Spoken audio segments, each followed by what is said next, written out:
सवाल प्रेस की फ्रीडम के बारे में, उस इंटरव्यू के पीछे की मूल बात को उजागर कर रहा है, जो आप उनके साथ कर रहे हैं। तो आपको शायद सही। नवल्नी वाला सवाल पूछने की ज़रूरत नहीं होगी। लेकिन क्या आपको ऐसा महसूस हुआ कि कुछ चीज़ें हैं, जो मुझे नहीं कहनी चाहिए? मेरा मतलब ये है, आप मुझसे कितनी ईमानदारी चाहते हैं।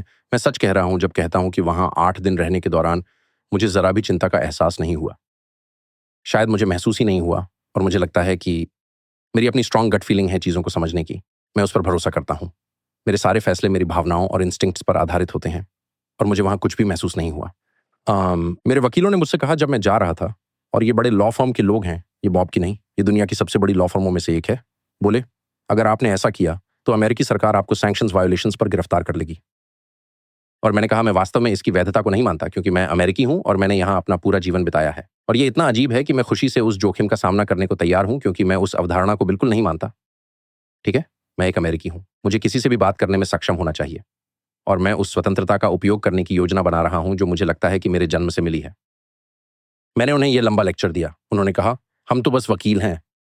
लेकिन ये मैं इसे इस तरह से कहूँगा। मुझे नहीं पता कि आपने वकीलों से कितना काम लिया है, लेकिन इस तरह के कंक्लूजन तक पहुँचने में कई हज़ार डॉलर लगते हैं।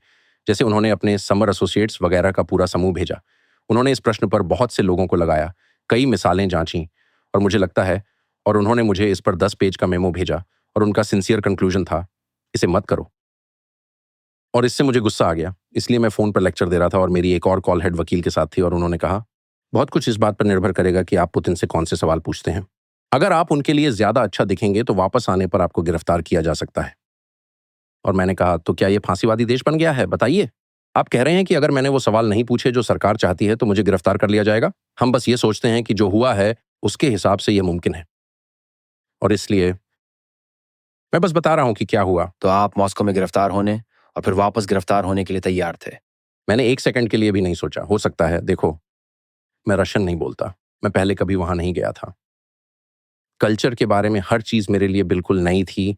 तो देखो, अज्ञानता सच में सुरक्षा देती है।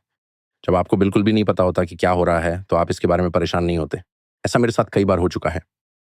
वहाँ एक नियम है जो पूरे जीवन में लागू होता है। तो ये पूरा मुमकिन है कि मैं गंभीर खतरे में था और मुझे इसका एहसास नहीं हुआ, क्योंकि आखिरकार मुझे कैसे पता चलता? मैं कैलिफ़ोर्निया का एक हल्का-फुल्का अंग्रेज़ी बोलने वाला हूँ, लेकिन मुझे ये भी फ़ील नहीं हुआ। लेकिन वकीलों ने किया। हाँ, मतलब इसने लोगों को बहुत डरा दिया था। आप समझ रहे हो? देखो, आपको नकद भुगतान करना होगा। वे क्रेडिट कार्ड स्वीकार नहीं करते क्योंकि सैंक्शंस हैं। फिर आपको रशिया जाने के लिए इन सभी प्रोसीजरल स्टेप्स से गुजरना पड़ता है। जो कि मैं करने को तैयार था क्योंकि मैं पुतिन का इंटरव्यू करना चाहता था, क्योंकि उन्होंने मुझसे कहा था कि मैं नहीं कर सकता। लेकिन फिर एक और फैक्ट है जिसका मतलब था कि यूएस गवर्नमेंट द्वारा बहुत बारीकी से मुझ पर निगरानी रखी जा रही थी। और ये सामने आया, उन्होंने इसे कबूल किया, एनएसए ने कुछ साल पहले कबूल किया था कि वे मेरे सिग्नल ऐप के अकाउंट में थे। और फिर उन्होंने ये न्यूयॉर्क टाइम्स को लीक कर दिया। उन्होंने ये फिर से किया जब मैं जा रहा था। और मुझे ये पता है क्योंकि 2 न्यूयॉर्क टाइम्स रिपोर्टर्स में से एक, जिसे मैं सच में बहुत पसंद करता हूँ, बोले, "ओह! आप जा रहे हैं" और दूसरों को बुलाया, "ओह! वह पुतिन का इंटरव्यू लेने जा रहा है।"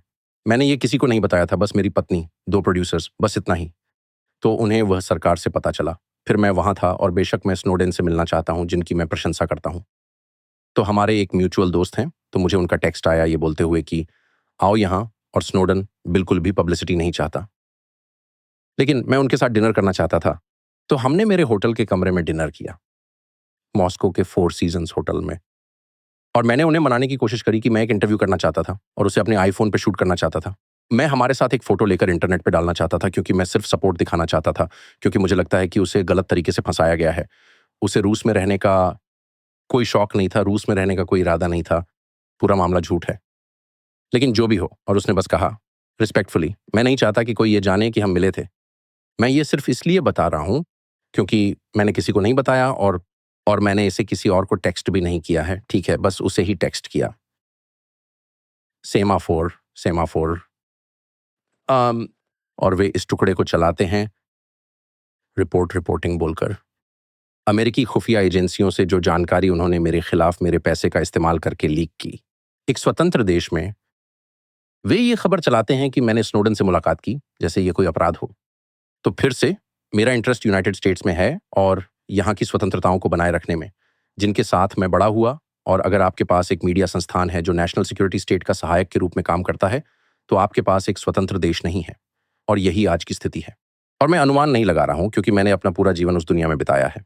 33 साल मैंने बड़े न्यूज़ कंपनियों में काम किया और इसलिए मुझे पता है कि ये कैसे काम करता है।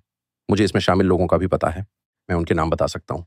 सेमाफोर के बेन स्मिथ और भी कई लोगों के साथ। और मुझे ये वास्तव में आपत्तिजनक लगता है। सिर्फ नियम पर ही नहीं बल्कि प्रभाव में, व्यवहार में भी। मैं उस तरह के देश में नहीं रहना चाहता। और लोग जैसे वे इस बारे में अपनी सारी चिंता को बाहर निकालते हैं। मैंने देखा है जैसे रूस स्वतंत्र नहीं है। हाँ, मुझे पता है। न ही बुर्किना फासो, वो स्वतंत्र नहीं है वास्तव में। ज्यादातर देश स्वतंत्र नहीं है, लेकिन हम हैं। हम अमेरिका हैं, हम अलग हैं। और यही मेरी चिंता है। इसे बचाए रखना मेरी चिंता है। और इसलिए वे उन जगहों पर हो रही घटनाओं के बारे में इतने चिंतित हो जाते हैं जहां वे कभी नहीं गए हैं, जिनके बारे में उन्हें कुछ भी पता नहीं है। यह लगभग इस तरह है कि वे अपने देश में चारों ओर क्या हो रहा है उसे नजरअंदाज कर रहे हैं। मुझे ये बहुत अजीब, दुखद और वियर्ड लगता है। तो क्या एनआईए आपका पीछा कर रहा था? क्या आपको लगता है सीआईए थी? क्या लोग अभी भी आपका पीछा कर रहे हैं? देखो, जाने से पहले मैंने जो एक काम किया, सिर्फ इसलिए क्योंकि मैं जिस बिजनेस में हूं, हम सब उसमें हैं। सिर्फ इसलिए कि हम यहां रहते हैं, हम सभी के पास सुरक्षित कम्युनिकेशंस चैनल्स के बारे में थियोरीज हैं। जैसे सिग्नल सुरक्षित है, टेलीग्राम नहीं, और व्हाट्सएप मार्क जुकरबर्ग का है। आप मुझ पर भरोसा नहीं कर सकते। तो मैंने सोचा, इससे पहले कि मैं यहां जाऊं, मुझे ये सब मिल रहा था।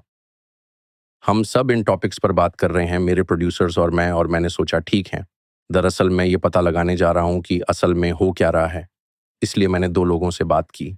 कौन जाने, भरोसा करो। और यही मैं कह सकता हूं। और मुझे ये पसंद नहीं आता कि ऐसा कहूं। मैं उन लोगों से बात करता हूं जो जानेंगे अगर मैं नहीं कर सकता। मेरा मतलब, उन्हें पता होगा। और दोनों ने बिल्कुल वही बात कही जो है, क्या आप मजाक कर रहे हैं? कुछ भी सुरक्षित नहीं है। अगर राज्य के एक्टर्स शामिल हैं तो हर समय सब कुछ निगरानी में रहता है।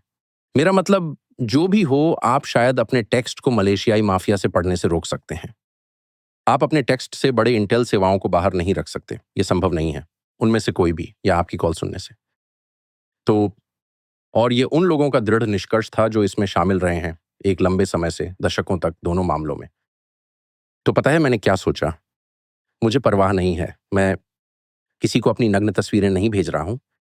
बहुत ज्यादा नहीं, बस थोड़ी सी। 54 दोस्त, शायद ज्यादा नहीं।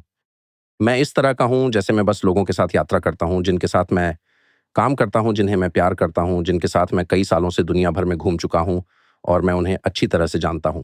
और उनके पास अलग अलग फ़ोन हैं और मैं अपना दूसरा फ़ोन न्यूयॉर्क में छोड़ रहा हूं, या जो भी हो। और मैंने बस फैसला किया। मुझे वास्तव में कोई फ़र्क नहीं पड़ता, लेकिन मुझे बुरा लगता है कि मेरी कोई प्राइवेसी नहीं है। क्योंकि प्राइवेसी स्वतंत्रता के लिए ज़रूरी है। अम, लेकिन मैं इसे बदल नहीं सकता, और इसलिए मेरे पास वही निगरानी वाला मोबाइल फ़ोन है। और मैं इन फ़ोन्स को बदलता रहता हूँ क्योंकि देखो, ये रहा, क्योंकि अगर आपके फ़ोन में बहुत ज़्यादा स्पाईवेयर है, तो ये सच है कि ये बैटरी को पूरी तरह से खराब कर देता है। और मैं सच कह रहा हूँ, ऐसा होता है। और हम शायद 5 या 6 साल पहले हम उत्तर कोरिया गए थे और फिर मेरा फ़ोन अजीब तरह से काम करने लगा। और फिर मैंने नेशनल सिक्योरिटी काउंसिल के किसी व्यक्ति से बात की, जिसने वास्तव में मुझे इस बारे में बताया। किसी तरह से उन्हें पता चल गया कि आपका फ़ोन दक्षिण कोरियाई सरकार द्वारा निगरानी किया जा रहा है। मैं हैरान था। मुझे दक्षिण कोरियाई सरकार पसंद है। वो ऐसा क्यों करेंगे? क्योंकि वे जानकारी चाहते हैं। उन्हें लगा कि मैं ट्रंप से बात कर रहा हूँ या जो भी हो।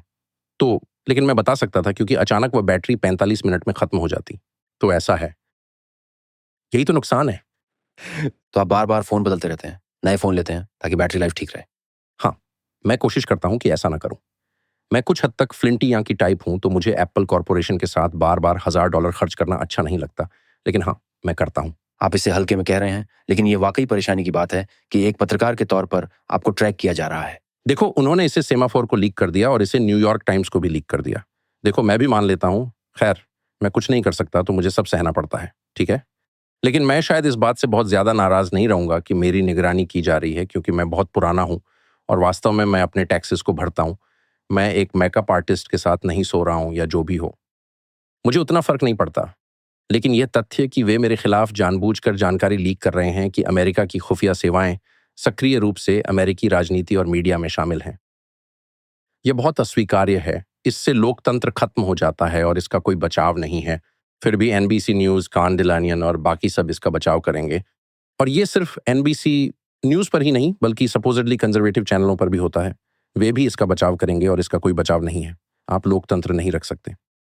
अगर खुफिया सेवाएं चुनावों और जानकारी में छेड़छाड़ कर रही हैं, तो बस। तो आपको डर नहीं था? आपके वकील ने कहा था कि कि सावधान रहें कि आप कौन से प्रश्न पूछते हैं। आपने कहा कि मुझे डर नहीं है। खैर, वकील ने कहा, उसने बहुत साफ कहा, अगर ये इस बात पर निर्भर करता है कि आप पुतिन से कौन से सवाल पूछते हैं, उसके आधार पे आपको गिरफ्तार किया जा सकता है या नहीं। और मैंने कहा, तुम कह रहे हो कि अमेरिकी सरकार का मेरे सवालों पर कंट्रोल है और अगर मैंने गलत सवाल पूछा तो वे मुझे गिरफ्तार कर लेंगे। अगर ये सच है तो हम पुतिन से कैसे बेहतर हैं। और वैसे ये वही है जो वकील ने कहा, लेकिन मैं इसे ज्यादा नहीं कह सकता। यूनाइटेड स्टेट्स की सबसे बड़ी लॉ फर्मों के स्मार्ट वकील जिसने हमारे लिए वर्षों से काम किया है, इसलिए मैं वास्तव में इससे हैरान